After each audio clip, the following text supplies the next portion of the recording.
আলু ভাতা বাগা দেবো, শুকনো মরিচ কুচিয়ে নিচ্ছি। শুকনো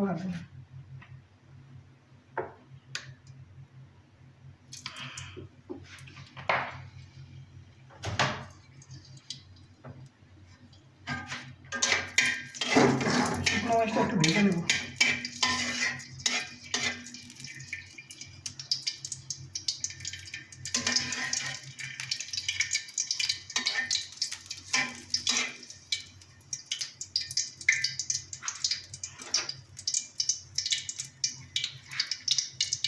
পেঁয়াজ, কাঁচামরিচ,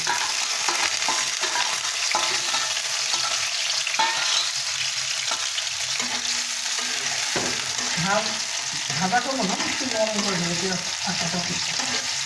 আর শুকনো মরিচ ভেজে নিয়েছি, শুকনো মরিচ কিছু করে ভেজে পেঁয়াজ আর কাঁচামরিচ একটু নরম করে দেবো।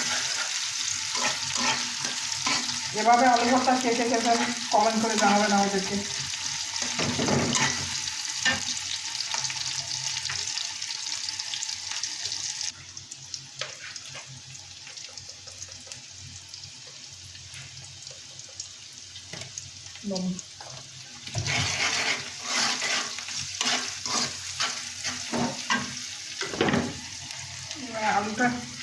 আলু সিদ্ধ করে, আলু দিয়ে সিদ্ধ করে এটা হাত দিয়ে ভর্তা করে রেখেছি, এটা ঢেলে দিলাম।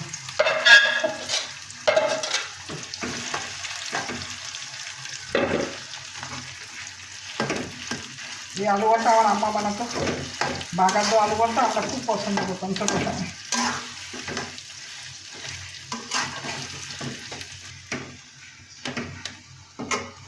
আলু ভর্তা এভাবে তেলের মধ্যে ভেজে ভেজে কষি কষি নিতে হবে, নেড়ে নেড়ে ভেজে নিতে হবে।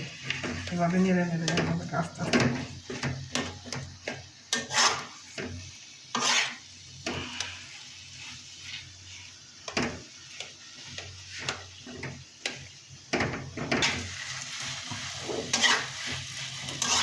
হয়ে গেছে। আলু ভর্তা বাগার দেওয়া হলো, লাল লাল হয়ে গেছে, নাচতে নাচতে লাল লাল করে নামিয়ে নিতে হবে। এবার আলু ভর্তা বাগার আমার হয়ে গেল।